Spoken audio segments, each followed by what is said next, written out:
Hey guys, so I'm going to show you how to do and start the summative health tracking assignment. So this is a summative assignment, ending out our Unit 3 health unit.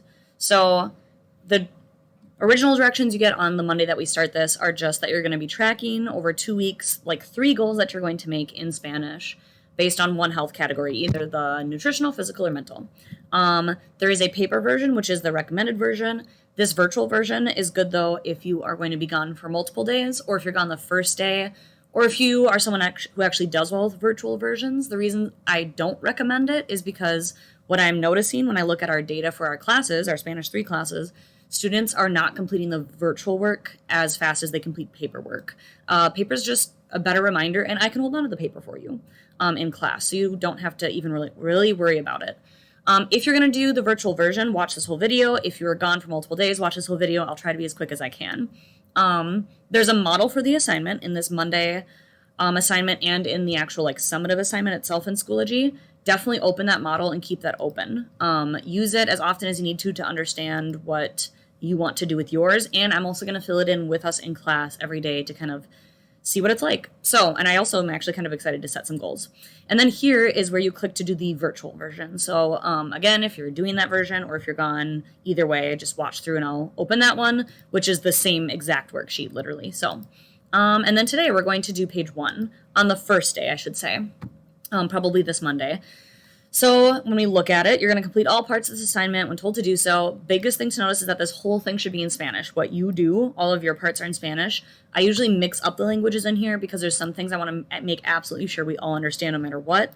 And then sometimes I push you a little bit to read slowly in Spanish to understand. But this will speed that up for you. So you have control and freedoms over what you choose. There is a rubric. I would check that out. I would pause the video and check it out. I'm not going to go through it. But see what a 4 is in all of these categories specifically. And if you have questions on it, just let me know.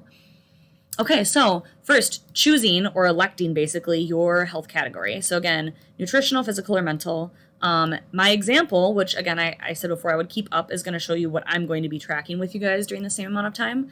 You can just use this, I guess you could say, not prompt, but the sentence structure down here to help. So the question is, ¿en cuál salud vas a enfocarte? So in what health type are you going to focus? Maybe I should even add focus. So in which health are you going to focus? Oh, I'm noticing some small changes I want to make. Okay, so in which category of health do you want to focus? So I'm going to focus on voy a enfocarme en la salud nutricional, físico, mental. So then just replace that with your answer, and then you do have to put a Y. So again, my example you can look at. I'm going to focus on mental health because I believe that mental health impacts me, me impacta mucho, it impacts me a lot, and it's difficult for me. I think it's kind of a challenging health topic in general. So then the next part is establishing your goals, metas are goals, and strategies, estrategias, and again, all in Spanish. So, ahora vas a crear 3 metas. You're going to create 3 goals in Spanish, en español, sobre tu salud, about your health. You're going to describe how it's a SMART goal. And down here, you guys can see what SMART stands for. You can look up, you should or can look up information on the internet and how you can improve your health. Mejorar is a great verb to learn here, and I think you're going to want to use it throughout. So how to improve tu salud, your health, to create your goal. So some example searches, ways to improve my mental health, or strategies to improve my nutritional health, or how to have better physical health. And then focus on goals that actually interest you or match your biggest good and bad experiences or habits.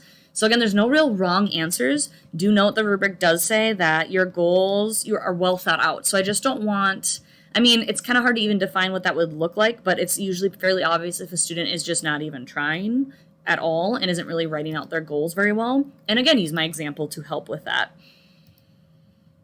Boop. All right, so focus on goals that actually interest you. Ask me how to say things in Spanish, or if you are doing it virtually, use an online translator. But again, only do single words. Like I had to look up feelings for physical sensations because I'm going to talk a little bit about pain, basically. So that is why I looked up feelings and then found sensación, and I looked up a single word, and you should really just stick to single words. Okay, so this is a link to the example. Use your Unit 3 vocab. I'll note out here a couple times where we use it. And then I have added also recently that I want you guys to show the measurable part. I want you to actually show specifically the criteria you're going to use to measure. And that's why we need this video. So let's get to it. So meta means goal again. So we have goal 1, goal 2, and goal 3. It's 3 goals. You're going to do them for 2 weeks, and you can technically do them any amount of time that you want. Every day or so, or every other day is recommended at least, but it's technically up to you. And they should be things you're not doing. I guess I didn't think to include that, but they should be things you're not already doing, or something you're doing but you want to enhance in some way. Not something you are already doing is the big thing. So right below how your goal is specific, measurable, attainable, realistic, and timed. That's smart. And then I added questions that I think make it clearer.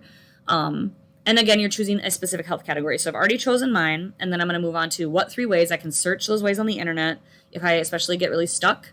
I didn't have to search anything, but I have had to search and research a lot of this for my grad program, so I'm already pretty knowledgeable on it. So let's go to the example to understand how it would be a good way for you to fill in and choose 3 goals. And then page 2 you don't have to worry about on the first day, but what you are going to do is you're going to mark whether, like each day, the next day in class, you don't have to do any homework outside of class. You're just going to mark whether or not you met each of those goals for that day. And then you're going to then use your measurable, however you're going to describe your measurable, how you're going to like actually measure that. You're going to show proof of that there. So, and there's a link if you do the virtual version straight to how to do that. And if you're in class, I'm hoping that me just explaining it is going to be enough and leaving the link there constantly. So here we go. So my first goal, mental health, right? As I said, I'm going to read a book, not my phone, before bed or before going to sleep. I remember the Spanish is also graded, but it's not graded. It's the same grading it always is. Minimal errors. I can understand what you're saying. You're using verbs that make sense and words that make sense, but not like perfect necessarily. So be aware. Just try your very best. Use your brain, conjugate verbs. So I'm going to read a book, not my phone before bed, because we have enough studies out now. We know that screens of any type tend to keep your brain in like an awake mode. And I want to get better at that because I don't think I sleep very well. So now I had to think about how to make that smart, measurable, attainable, realistic, and timed. And yeah, it's all in Spanish. It says that here. That's just in Spanish. So again, take your time. Ask me questions. So specific to help. What will you be doing? So I just repeated the same thing. Specific almost always does. Literally, it's just what are you doing? So I'm going to read a book, a physical book before bed, before I go to sleep. Measurable. How will you measure if it's effective? This has a secondary component that I just added.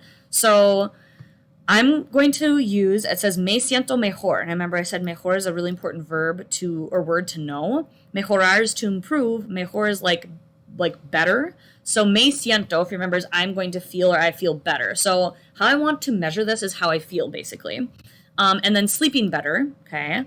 And then I had to look up the word scale. That was actually new for me. So how I'm going to make it measurable, because again, it has to be something real that you can measure, is I'm going to use a scale of feeling. And I'll do it the next day, el próximo día. And it's okay if you don't have every single part of this. I just want to show an example. But then you need to, I would say once you make your way of measuring it, I would pause and go down to the 3rd page. It'll look like this. And you are going to need to put a way that you're going to show how you're measuring it for each goal. So feel free to copy paste from the example and then change the language and use a rating scale, right? Rating scales are great. Escala de sentimiento. So from goal 1, here is my scale of feeling. Again, the next day, I'm doing 1 through 5. So 1 means I feel tired and I slept horribly. Notice I'm using past tense, dormí. I'm kind of pushing myself to use little bits and pieces of what we've been learning. A 5 is I feel good and I slept really well. Again, simple Spanish. And then on day 2, if I can, I won't go to day 2 yet on how to actually do that part. Let's finish with this. So that is how I made it measurable. So just make sure that when you do the measurable part, you pause and go down there for that. Yeah, let's keep going with this. So attainable, how will you know you've achieved it? Lo hago is a great phrase to learn right now for this. Lo hago means I will do it.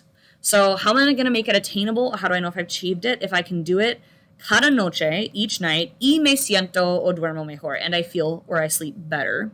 So that is how I know that, like, I've achieved it. That's how I know that it is something I can actually do. And then realistic, so how are you ensuring it is doable? Tengo un libro listo y tengo tiempo en la noche. So I have a book, so I can do it. It's realistic. I have a book that I want to read. Y tengo el tiempo, and I have the time to actually do it. I know, because I sit on my phone for like 30 minutes before bed normally. And then timed, how often will I do it? Cada noche, each night. Don't forget about these questions at the bottom. They're kind of useful. What do you need to do in order to follow through with this? Do you need to set up clock alarms or calendar alarms? Set that up now. And I actually am doing that. Again, I'm doing this seriously with you guys for my last one. So let's quick look at my last 2 goals. I won't have to go through them one at a time, but just to point out some other things or different ways that you can do this. So I'm going to walk at least every other day, cada otro día, because physical, right, connects a lot with mental. So I think that will be important for me. Specific, I'm going to walk every other day, but my measurable, here's the part I want to point out. I have 3 different ways of measuring this time. You don't have to do that, but be aware you are graded on your measurement as being connected really well and effectively measuring. And so for me, I felt like I needed to do a scale of like physical pain, basically. So did my ankles or my body hurt at all? Or did they not hurt the next day? A feeling or a strength scale. So do I feel like stronger or weaker the day after? And then my actual weight, and see if I maybe can like lose a pound walking for a couple weeks. So yeah, you can do multiple measurable ways of doing it. I'll leave that up to you. What challenge do you want to do with this? That's kind of really it. My other one was writing a list, a to-do list. That will help me be organized. So you can see there's some physical stuff here. There's also clearly like the mental health part of it. So I'm going to write and maintain a to-do list. For this one, it is realistic because I have an app for a to-do list. I already do a to-do list. Oh, that was the point I was going to make. How to enhance something you already do. So I do to-do lists, but I would say that I'm not consistent with them. So this is going to make me every day check my to-do list and cross things off, because I think seeing it often motivates me to get stuff done. So for what I'm going to do is I'm actually going to open my calendar app in my phone, and I'm going to add a daily alarm that will tell me to do that. And it needs to be like after school, right, when I'm normally doing some of the work I have to do at night. So that's the type of stuff to think about to add to this. So now for the upcoming days or the next 2 weeks, if you are ready for this part, if you want to stop or you want to come back to this later, otherwise I'll try to make it super short. So for our example, Monday is the 14th, and I'm hoping on Tuesday what we're going to do is basically do the Monday day first. Here's what everyone's looks like, right? It looks the same as your paper or virtual version. And what you're going to do is you're just going to put an X or whatever mark you want next to the ones that you did get to do the previous day. So I did get to do, I'm pretending I got to do my goal 1, 2, and 3. And then, again, you should have put specifics like how you're going to do the measurement on page 3. So then what I could do, and technically you guys can show this however you want. That's what the directions say. So how did goals impact you if it did it all, and then show below in whatever way fits you. So how did like your goals, I just didn't want it to take up too much space. How did your 3 goals impact you? So for me, I just put for meta uno, which means goal 1, my scale of feeling is like a 4 the next day. So again, I'm doing this actually on Tuesday because that's kind of what I wanted. And that's what I put for all of my goals, is it would be the next day that I would do it. You can certainly do them the same day. Just realize that sometimes you need to sleep and like have the end of your day in order to have an effect from these goals, but also then you can't do it in class. So I would just have it always the next day that you come back to it. So then again, on Tuesday, I felt the physical sensation was like a 3, and that was pain basically for my ankles. So will walking help with my ankle and hip problems? Did I feel any stronger, or what was my strength level? And then my actual weight. And then my third one, my measurement was scale of stress. So using that to-do list, if I use it, will my stress level be down because I'm actually completing work more often? That's what I'm hoping for, which is the second part that I measured, how much work I actually did, like how many things I got to cross off my list. And so you can see an example of like day 1 and day 2. But again, don't feel like you have to do this many ways of measuring. It's a lot. You would really only need like like this if you really want just one way to measure each of them. And then that seems a little less overwhelming. And at the end of each week, you're just going to answer the question, how do you think your goals and strategies went? Do you think your goals and strategies had an impact? How do you know? And we'll work on that together, hopefully, because that's a tough question to try to write out in Spanish. And then we do week 2. And then at the very end of all of this, we'll kind of maybe talk about overall, you get to see data on did anything go up or down and how that kind of went for you. So hopefully that all makes sense. And as always, just ask me if you guys have any questions or something that you don't understand. Ciao.